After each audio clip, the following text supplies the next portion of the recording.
Óscar Samadé, saludos desde las frías y un tanto ventosas mañanas tokiotas. Ya pasé el frío más fuerte después de aquella pues nevada, ese conato de nevada que tuvimos por aquí hace 2 días. Afortunadamente fue solamente agua nieve, lo cual hace que sea muchísimo más fácil de sobrellevar las cosas, ya que con un poco de ropa calentita y alguna bebida por ahí se puede pues salir al paso. Cuando la nieve se acumula es bastante más complicada la vida, entonces afortunadamente solo quedó en un susto. Pero bueno, ese día aprendimos dos palabras nuevas e importantes para cuando de repente vemos ahí algún reporte, etcétera. Pero bueno, el día de hoy, como dice la frase, tenemos que hablar, ya que me preguntaban por ahí, alguien también casi me dice que si estoy promoviendo la esclavitud y blanqueando la situación en Japón porque han visto bla bla bla y se habla mucho de ese ritmo de trabajo en Japón. Y bueno, en primera quisiera comenzar por aclarar cuál es mi punto de vista, más bien por qué doy mi punto de vista al respecto. Como ustedes saben y lo he compartido, efectivamente trabajo como lo que se conoce en Japón, salaryman, es decir, un hombre que va a una oficina, trabaja formalmente de 9 de la mañana a 6 de la tarde, mes con mes cobra un sueldo y de repente tiene actividades en la empresa. Es decir, conozco por lo menos una parte de ese mundo, y creo que eso es lo que ayuda a dar una perspectiva diferente, ya que, como también he comentado en otros videos, no poseo pues familiares o ascendencia japonesa. No trabajo en el arte, en el ocio, en otros negocios que a lo mejor pudieran ser un poquito más laxos en el sentido de la vida que ofrecen aquí. Aquí básicamente estoy trabajando con ellos, por lo cual pues creo que tengo bastante experiencia de muchos años trabajando en empresas japonesas aquí en Japón e incluso en México. Entonces vamos a platicar sobre el asunto.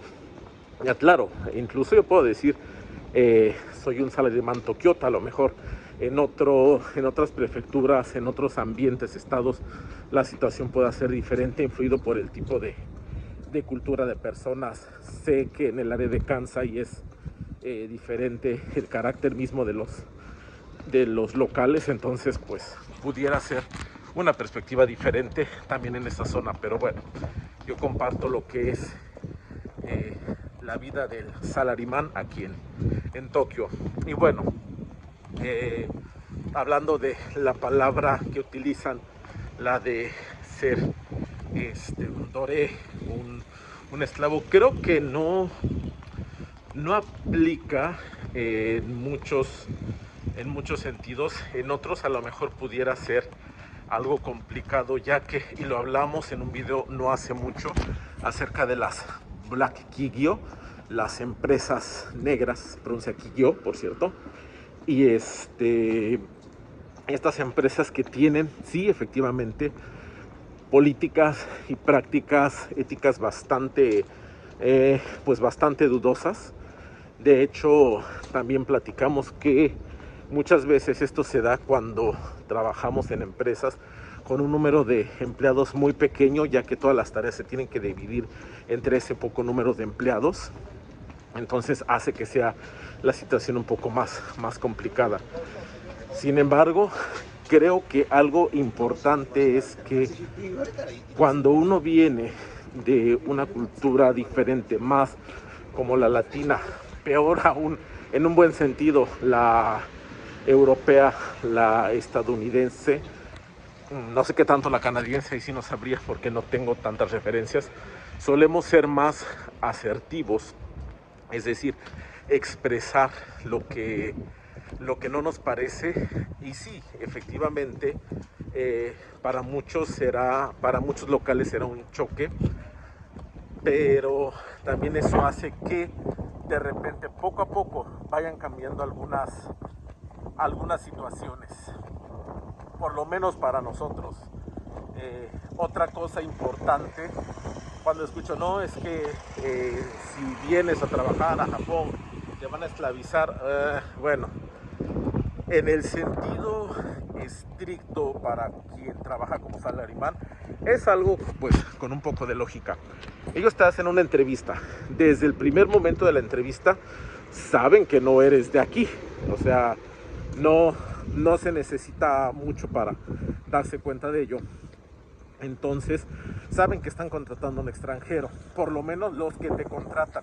Ya habíamos hablado que de repente con quienes trabajas asumen que lo sabes todo, pero bueno, esa es otra historia. Entonces también hay una situación en la que pues no es sorpresa que vas a tener por ahí algunas cuestiones que a lo mejor no vas a manejar. Número 2, la asertividad. Había platicado también el caso de un amigo a quien en la entrevista, en la parte de conocer esta empresa antes de entrar en el proceso del Tenshoku, le dijeron que no había que trabajar en fin de semana y que no tenía que responder correos ni nada. Una vez entrando a la empresa cambió la situación y le dijeron que siempre sí. ¿Qué hizo este amigo? Pues simplemente dejó que lo renunciaran porque era conveniencia del patrón, ya que lo que él había dicho en un principio y lo que se estaba llevando a cabo no era lo mismo, y pues simplemente renunció. También, por lo que me comentó, era una empresa chiquita, entonces prácticamente familiar, el chacho, la esposa y empleados. Entonces eso hace que sea un poco más difícil. ¿Por qué? Porque en una empresa grande, por lo regular, está más regulado por lo que es departamento de recursos humanos, gestión de riesgos, etcétera. Entonces son más cuidadosos, porque además hay una serie de reglamentos, pautas para que se conduzcan tanto los empleados como los jefes. Entonces también ahí la recomendación que había dado sobre trabajar en una empresa pues lo suficientemente grande como para que tenga su departamento de RH. Eso ayuda a que haya una gestión, un contrapeso. Sí, efectivamente van a estar siempre un poco más en una cuestión de favorecer a lo mejor o velar más por los intereses de la empresa, pudiera ser, pero recuerden que también está en el interés de la empresa que su nombre no se vea pues inmiscuido en alguna situación pesada. Entonces, ¿qué hacen? Pues simplemente tratan de mediar las cosas. Otra cuestión importante es cuando nosotros hacemos el Tenshoku Katsudo, es decir, esas gestiones para conseguir empleo, para cambiarnos de empleo, tenemos que saber leer qué dice las mismas. La cuestión es que ellos no pueden mentir en su en la información que dan al público, pero y esto lo veía con un youtuber que se dedica a esta cuestión de la gestión de empleos, sí pueden pues como retorcer un poco la verdad, y es entonces cuando nosotros, con el conocimiento del idioma japonés y un poco de la guía de quienes saben, podemos ir viendo qué tipo de información nos están dando y qué tanto riesgo tenemos de caer en una de estas famosas blanquillo. Por ejemplo, alguien decía, es que no te pagan las horas extra. Bueno, eso no es cierto. Número uno, ya recientemente, lo siento, es que está el río, y entonces no es cierto que no te paguen las horas extra. En general, por ley se tienen que pagar, pero es ahí donde tú tienes que leer, revisar qué información te están dando. Hay algunas empresas, y ya lo habíamos dicho, que te dicen, ya trae 20 horas extra incluidas en el contrato, o 30. Las más descaradas son 40. Obviamente cuando yo he visto GQ de ese tipo, simplemente yo los descarto porque sé que ellos están esperando que por lo menos trabaje 40 horas extra de más, ¿no? Sin tener paga extra. Pero eso tú lo puedes decidir. Si tú quieres entrar a una empresa así, pues obviamente puede que caigas en una situación de ese tipo. En este caso, tú tienes que revisar que la empresa te pague las horas extra desde el minuto 1 que te pasas de tu horario, que es lo que sucede en mi caso. A mí, después de las 6:1, si yo sigo trabajando, pues son horas extra que voy acumulando y que se me pagan a final de bueno, en la nómina siguiente, y todos felices y contentos. Entonces, eso de que te obliguen, no. ¿Qué sí puede suceder? Y creo que lo hemos platicado aquí también. Yo por lo regular puedo hacer horas extra porque hay algunas cuestiones que yo por el horario no puedo hacer antes de las 6 de la tarde, pero yo ya lo tengo programado y ya lo sé, y al contrario, pues es para mí más fácil hacerlo a esa hora porque me evita distracciones, etcétera. Pero ese soy yo.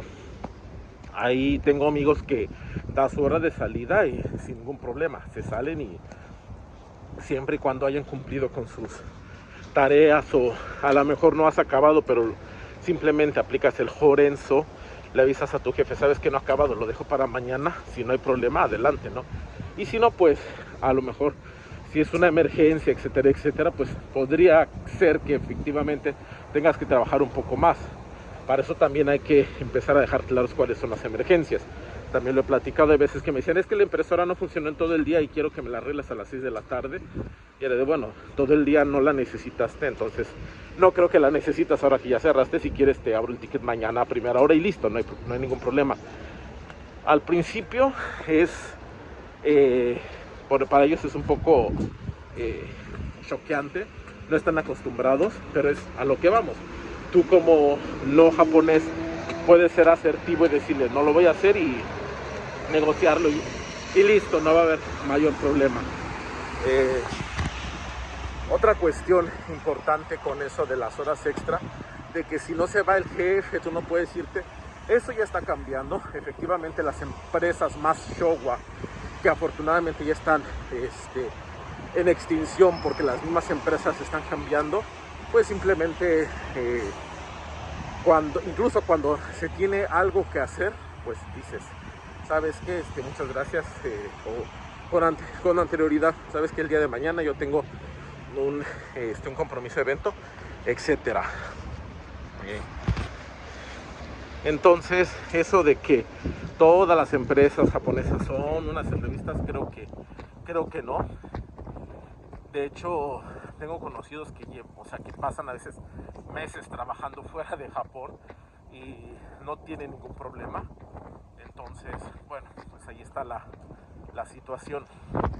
Entonces, ¿de qué dependerá que tú puedas tener o no un buen empleo? Y eso también ya lo habíamos hablado aquí. Dependerá de las cartas con las que tú estés jugando aquí. Si efectivamente estás en un empleo donde eres pues prácticamente muy reemplazable, pues es obvio también que a lo mejor pudieran ellos querer explotar esa situación, pero también pasa en otros países. De hecho, en otro video hablaré de esa situación que viví, pero no aquí, sino justamente en México. Entonces, también otra cuestión importante es, dependiendo del tipo de empresa, hay empresas que efectivamente dicen, sí, no, es que son muy de la empresa va a exigir muchas cosas o quiere mucho. Puede que sí. De hecho, a mí me acusan las amistades de estar en la empresa más Showa, pero como contraparte puedo decir que para situaciones de emergencia como en las que he tenido que llevar a familia al hospital, en las que se ha requerido pues estar fuera por trámites, etcétera, no ha habido ningún problema, lo cual para mí pues es algo bastante que ayuda bastante. Sé que en otros lugares no lo hay. La cuestión de que, bueno, ya lo hablaremos en otra cuestión, la cuestión de los nomikai, pues es algo que tampoco va a pasar mucho. Entonces, no se crean todos los bulos. Japón es un país donde solo hay esclavos, porque no creo que sea así. Pero bueno, ya esta es una parte para no hacer el video más largo. Ya seguiré comentando al respecto. Mata yoroshiku onegai shimasu.